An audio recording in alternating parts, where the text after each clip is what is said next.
Hai, kita bertemu lagi di sesi yang ketiga. Nah, tadi kita sudah ceritakan Ramon bagaimana proses dia menembus media-media nasional, menulis puisi, bagaimana menembus Kompas dan menjadi salah satu syair pertama dari Kepulauan Riau yang bisa menerobos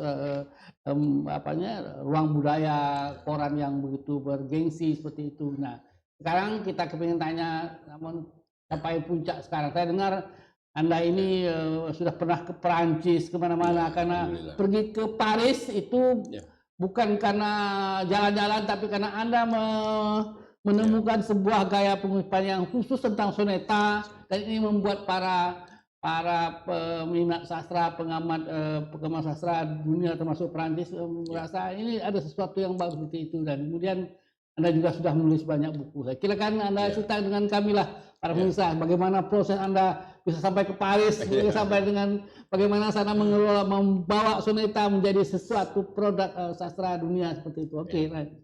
Ada satu kampus di Prancis itu, di Paris, namanya INALCO, Institut National de la Langue et Civilisation Oriental. Sebuah kampus yang mempelajari bahasa-bahasa timur, segala sesuatu yang berkaitan dengan timur lah. Ada timur dekat, timur jauh, termasuk timur tengah juga. Ini menarik kampusnya, berdiri sejak era revolusi Prancis tahun 1600-an kalau saya. Itu Prancis, revolusi Prancisnya, walaupun itu berakar dari semacam pemberontakan di Prancisnya sendiri, kemudian tapi memberi pengaruh yang sangat besar, lebih meluas ke Eropa. Dan konsep kampus ini menarik, mereka ingin mencoba masuk ke dalam sejarah, budaya, politik sebuah negara-negara timur itu melalui bahasa. Itu mereka pelajari. Nah, bahasa Melayu, kalau saya tidak salah sejak tahun 1841 itu sudah mulai diajarkan bahasa Melayu. Nah, sampai sekarang kan pengertian bahasa Melayu yang mereka pelajari itu ada bahasa Melayu variasi bahasa Indonesia dan ada bahasa Melayu variasi bahasa Melayu. Jadi 4 semester pertama itu mahasiswa-mahasiswa di Perancis itu pelajari bahasa Melayu variasi Indonesia, semester 5 ke 6 baru pelajari bahasa Melayu variasi Malaysia.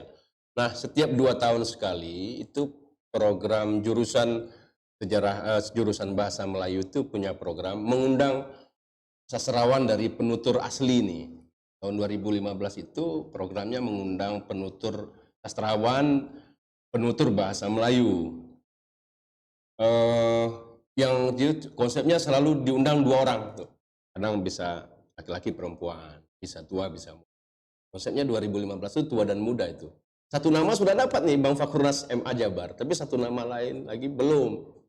Secara tak sengaja bertemu dengan Bang Fakhrunas waktu hajatan Hari Pers Nasional saya di Kepulauan Riau bertemu. Ini ada program bagus ini, Mon. Khususnya INALCO. Saya sudah hampir pasti nih, kata Bang Fakhrunas. Tapi satu lagi nih belum juga nih ditemukan namanya. Ada beberapa nama, tapi mungkin dari pokoknya berkasih. Nah, Bang Fakhrunas waktu itu memberikan bocoran. Jadi dia bilang, Ramon, ketua jurusan sastra Melayu di sana, Dr. Etienne Nafiu itu sangat suka dengan puisi-puisi bergaya soneta. Kau punya nggak puisi-puisi soneta? Wah, saya juga ini kalau dicoba saya. Karena soneta ini kan sebenarnya nggak jauh-jauh dari pantun. Dia merupakan pengembangan dari pantun. Puisi dari abad ke-13 itu, kota Firenze, Italia. Itu 14 baris, dua bait itu kuatran, 2 bait lebihnya tersina, itu model kerangka awal. Jadi sebenarnya kan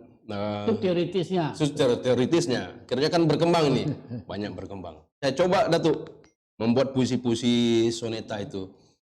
Saya waktu itu berangkat dari sebuah esainya Hasan Yunus pada saat itu. Hasan Yunus kan bagus juga sebenarnya hubungannya dengan beberapa sarjana Prancis, terutama Denis Lombard. Kalau saya kata Hasan Yunus, memang pantun itu sangat penting, estetika pantun itu sebagai pengukur kadar seni. Nah, tantangannya kan sebenarnya di dalam membuat soneta ini mesti ada sampiran, mesti ada isi. Sampiran itu dua baitnya sampiran, kemudian dua bait berikutnya yang tersina itu merupakan isi. Tapi kan sebenarnya tidak sesederhana itu. Sebenarnya antara sampiran dan isi ini kan yang satu objektif, yang satu subjektif. Bagaimana antara alam objektif dengan isi yang subjektif bagi penyairnya bisa bergulat di situ, bertarung dan menawarkan sebuah pengucapan-pengucapan baru. Saya siapkan kalau saya tidak salah waktu itu 15 puisi soneta. Jadi saya kirim ke Bang Fakunas, saya CC-kan ke Dr. Etienne Nafiu, itu hanya 3 hari saja. Setelah itu saya dapat email balasan. Kami sudah membaca puisi-puisi sonata Anda dan kami tidak sabar untuk menunggu Anda hadir ke sini. Nah, waktu itu dapat email dan saya kabari waktu itu kepada Bang Fakunas. Bang, ini saya dapat email balasan nih dari Dr. Nafiu. Wah, luar biasa. Ayo, kita taklukkan Eropa, Bang Fakunas. Akhirnya singkat cerita kita berangkat berdua. Dan menariknya di Inalco itu kan sebenarnya kalau kita bicara Indonesia Perancis itu kan sebenarnya sejarah yang sunyi lah tuh. Nyaris tidak ada benang merah yang bisa bertemu nih baik dari sejarah, budaya, politik.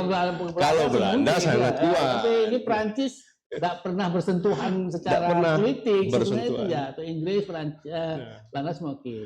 Baik, oke. Setelah Anda menemukan gaya soneta itu, Anda bisa bersama Parunas tiba-tiba pergi menaklukkan Eropa segala macam, buat sejarah baru tentang para penyair Indonesia yang bisa pergi sana. Sekarang dalam karir kepemimpinan itu Anda sudah nulis berapa banyak buku dalam buku puisi Anda? Saya termasuk yang tidak produktif, Datuk. Karena memang saya untuk menghasilkan satu puisi itu sebenarnya mudah, tetapi saya dalam hati saya tidak akan pernah ikhlas dengan satu bentuk puisi gitu. Saya rombak, saya ulang, saya rombak. Buku puisi pertama saya Bulu Mata Susu, alhamdulillah waktu itu karena laluan yang diberikan Yayasan Sagam tahun 2008 Datuk. Bulu Mata Susu. Saya dengar covernya dibikin sendiri oleh Eka Kurniawan. Eka Kurniawan yang harimau ini ya, yang novelis yang hebat itu ya. Dan itu memang menjadi sebuah sejarah yang penting juga itu bagi kita. Nah, waktu saya mau menerbitkan, Bang Heri Berkoriun kan menghubungi. Ayo, mana puisi-puisimu? Ini sudah di ACC nih oleh Pak Ridani untuk diterbitkan. Saya kumpulkan. Waktu itu alhamdulillah perkenalan saya dengan media-media nasional akhirnya mengantarkan ke pergaulan sastra yang lebih luas. Nah, beberapa sastrawan waktu itu memberikan respon yang sangat baik. Saya menghubungi Mas Sito dan Mas Sito Serengenge. Terima kasih Mas Sito, luar biasa Mas Sito memberikan kata pengantar. Kata Mas Sito, aku sangat jarang memberikan kata pengantar untuk sebuah buku puisi. Tapi kalau ini sampean, aku akan buat. Dan dulu itu panjang sekali beliau membuatnya, lengkap dengan catatan kakinya. Juga ketemu juga dengan, waktu itu belum pernah bertemu fisik dengan Mas Eka. Kami bertemu di dunia maya saja. Nah, waktu itu, Mas, saya mau bikin buku puisi. Wah, menarik. Apa yang bisa dibantu? Saya sebenarnya minta endorse saja itu tuh. Minta endorse. Udah, sekarang aku bikin endorse dan aku bikinkan covernya ya, katanya. Bulu Mata Susu, gambar mata yang sangat abstrak sekali pada terus. Dan akhirnya memang buku itu lumayan mendapatkan sambutan karena tahun 2008 buku itu terbit. 2009 saya pertama kali diundang dalam sebuah festival sastra di luar. Waktu itu Tan Kayu Festival Biennale Literari.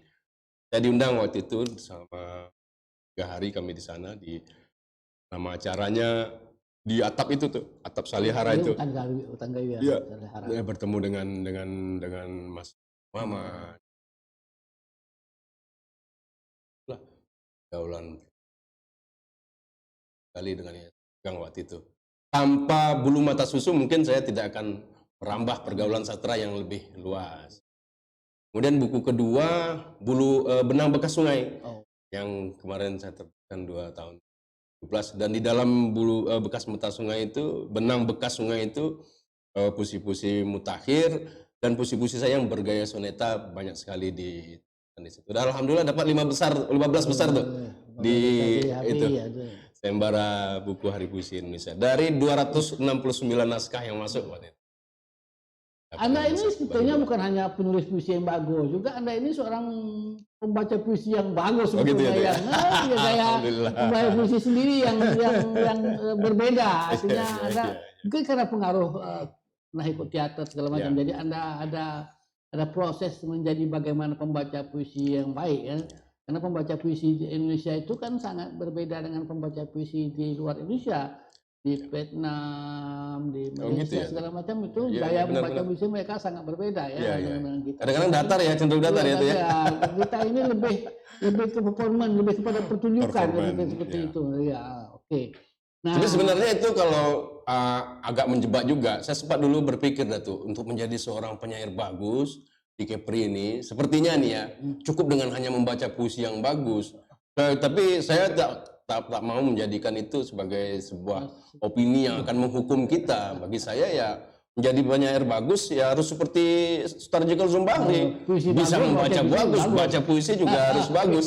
Nah, ini saran nih untuk generasi-generasi muda kita. Iya, Jangan terjebak hanya menjadi seorang penyair, pembaca puisi yang bagus, mampu ya, berdeklamasi bagus, dengan ya, dangdut, tapi kita tidak peduli pada karya-karya kita. pada baik para puisinya. pemirsa, ini kita ada waktu beberapa menit ini terakhir kita kasih kesempatan pada Ramon bagaimana cara membaca puisi yang bagus untuk dihidangkan pagi ini. Oh, Bukan gitu ya. dibahagian daripada highway kita ini. Wah, ini sebuah pertama surprise kali ini. ini karena Kejutan ya. tamu punya highway ini baru pertama kali dan pertama kali juga kita minta tamu kita ini untuk menunjukkan Masya kelasnya Allah. sebagai seorang penyair, sebagai Seorang penyair ya. puisi. Ya, waktu Anda cukup Oke. Seperti itu. Oke, saya coba baca.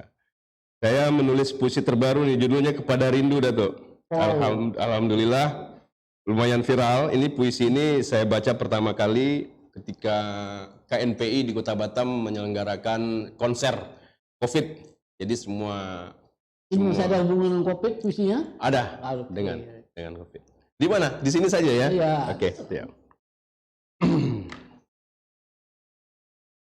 Kepada rindu. Hai rindu, apa kabar? Mari ku bergetar syair-syairku mengucuk. Siapa? Wabah dan bencana membuat cinta dan sembuh. Tangan yang dulu gemar mencari musuh, ini semakin tingkat. Mulut yang rajin mengumpat, sekarang terbungkam kain seikat. Oh, tinggallah sepasang mata, mencarimu meronta-ronta. Siapa yang sanggup memisah? Rindu, rindu, bagaimana kabarmu? Setiap sudut kegelapan memisahkan kalut kecemasan, tapi tidak. Pandemik mengirim paceklik, mencabit-cabit panik, tapi tidak dengan kalbuku yang memujamu. Fir'aun berkerumun, menyandera kami di sunyi kampung, kau kutangkap. Amrus menyulap virus, menjualnya ke tengah kota, kau pusing dalam aorta. Siapa yang sanggup? Badan kami terkurung, tapi rindu masih tersambung. Kaki-kaki kami terkunci, rindu kembali suci. Kami tanam jarak demi jarak agar rindu berkembang biak. Di barisan panjang pusara dan kubur-kubur, petugas medis memilih lembur, sementara kekuasaan cuma menelan obat. Ya, apa kabarmu rindu? Aku tahu kau tak pernah benar-benar meninggalkanku. Kadang kau menjelma mata pisau, menyayat kekerdilan kami, keangkuhan kami. Kadang kau menyamar gerbong terminal, mengungkap alamat kami, persimpangan jalan kami. Kadang kau menjadi peluru, menghantam daya tahan kami, peri kehidupan kami. Kadang kau menjadi guru, menuntun sembahyang kami, kasih sayang kami. Aduhai rindu, kau buat kami bercerai-berai untuk paham makna. Kau hempaskan kami sedalam-dalam jatuh agar tahu arti bangkit. Kau murnikan yang sah menuju sah. Siapa Oh. Oke, para pemirsa, itulah Ramon dengan puisi rindu yang terakhir, puisi-puisi terakhirnya ini yang luar biasa dan gaya membaca puisi yang khas dan menunjukkan bahwa Ramon memang seorang penyair yang andal, yang kuat, yang kita bangga punya seorang teman, seorang penyair yang seperti ini. Baik, para pemirsa sekalian, kita sampai pada sisi terakhir. Terima kasih karena saudara sekalian, para pemirsa sekalian sudah dengan setia menunggu acara ini, menonton acara ini, dan mudah-mudahan kita bisa berjumpa di sesi yang akan datang, minggu yang akan datang dengan cerita-cerita yang lain lagi. Terima kasih. Assalamualaikum warahmatullahi wabarakatuh. Bye. Jumpa lagi. Terima kasih. Ya, ini memang Batin dan Puncak Cindai.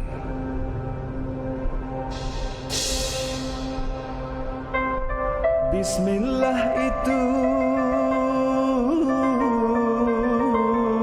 permulaan kalam, asal